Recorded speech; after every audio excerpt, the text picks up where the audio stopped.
नमस्कार दोस्तों, आशा करता हूँ कि आप अच्छे होंगे। आज हम होम्योपैथी मेडिसिन के बारे में जानकारी देंगे। दवा के डोज यानी खुराक, कॉसेस यानी कारण, सिम्टम्स लक्षण, और कौन कौन सी लक्षण में आप ये दवा ले सकते हैं। और साथ ही भी बताऊंगा किस पोटेंसी में आप ये दवा ले सकते हैं। तो इस दवा के बारे में पूरी जानकारी देंगे। तो इस चैनल में आपका स्वागत है। तो चलिए शुरू करते हैं।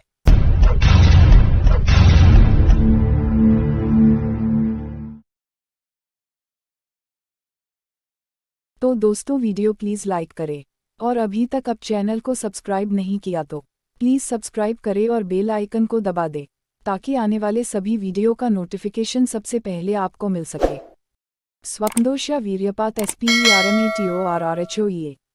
परिचय। इच्छा न होने पर भी वीर्यपात हो जाना या रात को नींद में कामोत्तेजक सपने आने पर वीर्य का अपने आप निकल जाना ही वीर्यपात या स्वप्नदोष कहलाता है।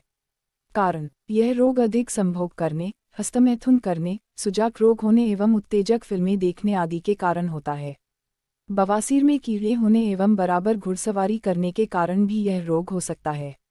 लक्षण। स्वप्नदोष या धातुदोष के कारण स्मरण शक्ति का कमजोर होना, शरीर में थकावट व सुस्ती आना, मन उदास रहना, चेहरे पर चमक व हंसी की कमी, लज्जाहीन होना, धड़कन का बढ़ जाना, सिरदर्द होना, चक्कर आना, शरीर में खून की कमी होना आदि इस रोग के लक्षण हैं। स्वप्नदोष व धातुदोष को दूर करने के लिए औषधियों से उपचार। 1. Agnus cactus. शरीर और मन की सुस्ती, भारी आवाज, शरीर कमजोर होना, जननेंद्रिय की कमजोरी एवं काम शक्ति का कम होना आदि लक्षण स्वप्नदोष से पीड़ित रोगी में हों तो उसके रोग को ठीक करने के लिए एग्नस कैक्टस औषधि की 6 शक्ति का प्रयोग किया जाता है। 2. ओरिगेनम। कामवासना की ऐसी तीव्र इच्छा की रोगी हस्तमैथुन करने पर मजबूर हो जाएं। रोगी अपने कामवासना पर नियंत्रण न रख पाता हो, हमेशा अश्लील बातें सोचता रहता हो, उसे जननेंद्रिय में ऐसा महसूस होता है जैसे कुछ चल रहा है। ऐसे कामुक लक्षणों से पीड़ित रोगी को ओरिगेनम औषधि की 3 शक्ति का सेवन कराना चाहिए। इस औषधि का स्नायु संस्थान पर प्रभाव पड़ता है जिससे हस्तमैथुन की इच्छा शांति होती है। इस औषधि के सेवन से स्त्री की कामुक इच्छा भी शांत होती है। 3. ग्रेटियोला। यह औषधि स्त्रियों में हस्तमैथुन की तीव्र इच्छा को शांत करती है। यदि किसी स्त्री में कामवासना की तीव्र इच्छा हो तो उसे ग्रेटियोला औषधि की 2 से 3 शक्ति का सेवन कराना चाहिए। 4. बेलिस पेरेनिस। स्वप्नदोष या वीर्यपात के रोग से पीड़ित रोगी को बेलिस पेरेनिस औषधि देनी चाहिए। यह औषधि विशेष रूप से उसके लिए लाभकारी है जिसमें यह रोग अधिक हस्तमैथुन के कारण उत्पन्न हुआ हो। इस रोग में बेलिस पेरेनिस मदर टिंचर औषधि 5 बूंद की मात्रा में दिन में 2 बार सेवन करना चाहिए। 5. कैलेडियम। यह औषधि जननांगों पर विशेष क्रिया करती है, अतः इसका प्रयोग जननांगों से संबंधित रोगों को दूर करने के लिए किया जाता है। यदि रोगी को नींद में लिंग उत्तेजित हो और जागने पर ढीला पड़ जाए, रोगी में नपुंसकता के लक्षण दिखाई दें, कभी कभी नींद में बिना किसी अश्लील सपने के ही वीर्यपात हो जाए, ऐसे रोगी के इन कष्टों को दूर करने के लिए कैलेडियम औषधि की 3 या 6 शक्ति का प्रयोग करना चाहिए। 6. ब्यूफो। बचपन में जननेंद्रिय से छेड़छाड़ करने की इच्छा होती है और इसके लिए वह एकांत ढूंढता है। ऐसे लक्षणों में ब्यूफो औषधि का प्रयोग करना हितकारी होता है। स्वप्नदोष होने एवं हस्तमैथुन के कारण उत्पन्न अन्य लक्षणों को दूर करने के लिए भी इस औषधि का प्रयोग किया जाता है। 7. थूजा। यदि अधिक वीर्यपात होने के लक्षण दिखाई दे तो थूजा मदर टिंचर औषधि 5 बूंद की मात्रा में सेवन करना चाहिए।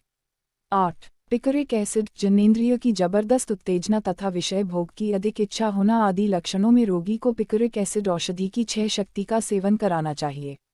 9. Baryta carb. रात को नींद में उत्तेजक स्वप्न आने के कारण वीर्यपात होने के बाद अत्यंत कमजोरी अनुभव होने के लक्षणों में बेराइटा कार्ब औषधि की 6 शक्ति का प्रयोग करना अत्यंत लाभकारी होता है। 10. एसिड फास। अधिक संभोग क्रिया या हस्तमैथुन के कारण स्मरण शक्ति समाप्त हो गई हो तो एसिड फास औषधि की 3x या 30 शक्ति लें। इस औषधि के प्रयोग से स्मरण शक्ति लौटती है और वीर्यदोष भी दूर होता है। 11. चाइना। यदि जननेंद्रिय में बराबर उत्तेजना पैदा हो, कानों में भूं भूं की आवाजें सुनाई दें, चेहरा लाल हो जाए और सिर चकराता हो तो ऐसे लक्षणों में उपचार के लिए चाइना औषधि की 6 या 30 शक्ति का प्रयोग करना हितकारी होता है। यदि वीर्यपात होने के बाद अधिक कमजोरी का अनुभव हो तो चाइना औषधि की 30 शक्ति लेनी चाहिए। 12. स्टेफिसेग्रिया। अधिक हस्तमैथुन करने के कारण रोगी को कमजोरी आ जाती है। रोगी व्यक्ति हमेशा अश्लील बातें सोचता रहता है, रात को स्वप्नदोष हो जाता है, चेहरा उदास व मुरझाया रहता है। आंखों के चारों ओर काले निशान बन जाते हैं। पीठ कमजोर हो जाती है एवं उसमें दर्द होता है। मैथुन के बाद रोगी हौंफने लगता है और कभी कभी सेक्स संबंधी मानसिक पागलपन भी उत्पन्न होता है। ऐसे लक्षणों में रोगी को स्टेफिसेग्रिया औषधि की 30 शक्ति का सेवन करना चाहिए। 13 फॉस्फोरस। वीर्यपात के रोग से पीड़ित रोगी को यदि वीर्यपात शाम के समय अधिक होता हो और वीर्यपात के बाद उसे कमजोरी महसूस होती हो तो ऐसे लक्षणों में फॉस्फोरस औषधि की 6 या 30 शक्ति का सेवन करना चाहिए। यदि संभोग करने की शक्ति समाप्त हो गई हो, दिल की धड़कन बढ़ी हुई महसूस हो, अधिक वीर्यपात होता हो और हस्तमैथुन के कारण लिंग ढीला हो गया हो तो इस तरह के लक्षणों में फॉस्फोरस औषधि की 6 या 30 शक्ति का प्रयोग करना लाभकारी होता है। 14. डायोस्कोरिया। इस औषधि का प्रयोग अधिक वीर्यपात होने के लक्षणों में किया जाता है। जननांग शिथिल ढीला हो जाने पर कभी कभी रोगी को एक ही रात में 3-4 बार वीर्यपात हो जाता है।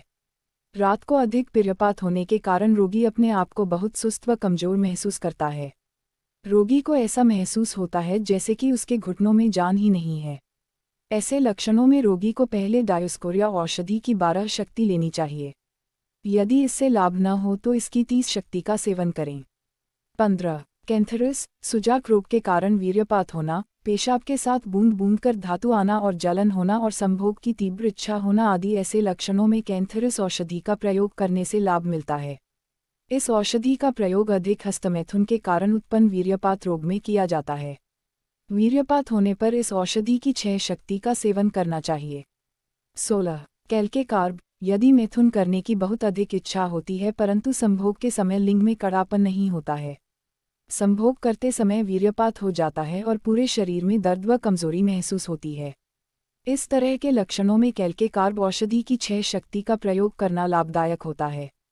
यदि शीत प्रकृति वाले रोगी के हाथ पैरों में ठंडे पसीना आए और हस्तमैथुन की आदत हो तो उसे कैल्केरिया कार्ब औषधि की 30 शक्ति का सेवन 4-4 घंटे के अंतर पर करना चाहिए। 17. लाइकोपोडियम। अधिक कमजोरी उत्पन्न करने वाला स्वप्नदोष, बहुत अधिक वीर्यपात होना, जननेंद्रिय छोटा होना, संभोग के समय लिंग का ढीला और ठंडा हो जाना, कब्ज होना, बदहजमी, पेट का फूल जाना एवं दिल की धड़कन बढ़ जाना आदि। ऐसे लक्षणों में रोगी को लाइकोपोडियम औषधि की 200 शक्ति का सेवन करना चाहिए। 18. Calcarea FOSS. कामवासना की तीव्र इच्छा होने के लक्षणों में कैल्केरिया फॉस औषधि की 3 शक्ति को 0.30 ग्राम की मात्रा में 8-8 घंटे के अंतर पर सेवन करना चाहिए। 19. उस्टिलेगो। हस्तमैथुन की ऐसी तीव्र इच्छा जिसको रोगी रोक न पाए उसे दूर करने के लिए उस्टिलेगो औषधि की 3 शक्ति दिन में 2 बार लेनी चाहिए। 20. बेलियस पेरेनिस। हस्तमैथुन की आदत पड़ जाने के कारण शारीरिक व मानसिक रूप से बहुत कष्ट होता है। ऐसे में रोगी को बेलियस पेरेनिस औषधि की 3 शक्ति दिन में 4 बार लेनी चाहिए। 21. डुरम। यदि किसी बच्चे को हस्तमैथुन की आदत पड़ गई हो तो उसे डुरम औषधि की 1 मीटर मात्रा का सेवन सप्ताह में 1 बार करना चाहिए। 22. कोनायम। कामवासना का बढ़ जाना, संभोग की शक्ति का कम होना, चाहकर भी अपने आप को कामवासना की इच्छा से न रोक पाना, कामवासना को रोकने से मन में अशांति महसूस होना, स्वभाव चिड़चिड़ा हो जाना, सुस्ती आना, कार्य करने का मन न करना आदि। इस तरह के लक्षणों से पीड़ित रोगी को कोनायम औषधि की 30 या 200 शक्ति का सेवन करना चाहिए। इस औषधि से इच्छा शक्ति बढ़ती है जिससे कामवासना को अपने मन से दूर रखने में मदद मिलती है और साथ इस रोग के कारण उत्पन्न लक्षण आदि भी दूर होते हैं। 23. साइना। कीड़े के कारण धातुदोष होने पर साइना औषधि की 3x मात्रा या 200 शक्ति का प्रयोग करना लाभदायक होता है। 24. सेलेनियम। स्वप्नदोष को दूर करने के लिए सेलेनियम औषधि का प्रयोग किया जाता है। वीर्यपात होने के बाद भी इसकी अनुभूति बनी रहती है। अधिक स्त्री संभोग करने एवं हस्तमैथुन करने के कारण उत्पन्न दोष आदि को दूर करने के लिए सेलेनियम औषधि की 6 या 30 शक्ति का प्रयोग करना अत्यंत लाभकारी होता है। वीर्यपात या धातुदोष के कारण आई कमजोरी आदि को दूर करने के लिए इस औषधि का प्रयोग किया जाता है। रोगी में कमजोरी की ऐसी स्थिति जिसमें रोगी शारीरिक और मानसिक कार्य बिल्कुल ही नहीं कर पाता है, ऐसे लक्षणों में भी इस औषधि का प्रयोग उचित होता है। 25. साइलीशिया। यदि दस्त के समय जोर लगाने से भी वीर्यपात हो जाता हो तो इस रोग को ठीक करने के लिए साइलीशिया औषधि का प्रयोग करना चाहिए। 26. Acid phos. यदि रोगी को हस्तमैथुन करने की आदत पड़ गई हो या जननेंद्रिय में ढीलापन के कारण नींद में वीर्यपात हो जाता हो, ऐसे में रोगी को एसिड फॉस औषधि की 18 शक्ति का सेवन करना चाहिए। वीर्यपात के बाद यदि रोगी को अत्यधिक कमजोरी महसूस हो, टांगे कमजोर हो गई हो, रीढ़ में जलन होती हो, जननांग ढीली पड़ गई हो एवं वह उत्तेजित न होता हो, अंडकोश ढीला होकर लटक गया हो एवं मैथुन में जल्दी वीर्यपात हो जाता हो, तो इस तरह के लक्षणों में एसिड फास औषधि की 1x मात्रा को 1 गिलास पानी में 5 बूंद मिलाकर खाना खाने के बाद लेने से कमजोरी दूर होती है एवं अन्य लक्षण भी समाप्त हो जाते हैं। यदि इस तरह के लक्षणों में एसिड फास औषधि के सेवन से लाभ न मिले तो डिजिटेलिस औषधि की 1x या 2x मात्रा का प्रयोग करना चाहिए। इस औषधि का सेवन सुबह के समय नाश्ता करने के बाद कुछ दिन लगातार करने से हस्तमैथुन से उत्पन्न लक्षण दूर होते हैं। इस औषधि का प्रयोग वीर्यपात के साथ हृदय की धड़कन बढ़ जाने पर किया जाता है। ऊपर बताए गए लक्षणों को दूर करने के लिए औषधियों का उपयोग करने के अतिरिक्त जल्दी लाभ के लिए बीच बीच में अन्य औषधि दी जा सकती है।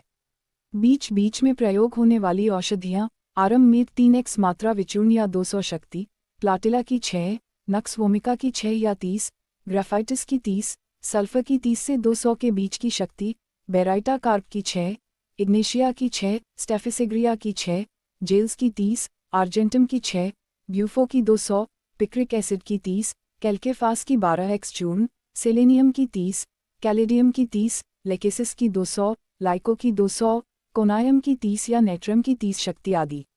रोग को ठीक करने के लिए औषधियों के उपयोग के साथ कुछ अन्य उपचार। स्वप्नदोष होने या वीर्यपात होने के रोग में औषधि के सेवन के साथ रोगी को सुबह शाम घूमना चाहिए। रोगी को धर्म ग्रंथ पढ़ना चाहिए। पेशाब करने के बाद जननेंद्रिय को धोना चाहिए। उत्तेजना पैदा करने वाली चीज़ों का सेवन नहीं करना चाहिए। उत्तेजक फिल्म व उत्तेजक बातों से बचना चाहिए। हस्तमैथुन नहीं करना चाहिए एवं उत्तेजक गाने सुनने से परहेज करना चाहिए।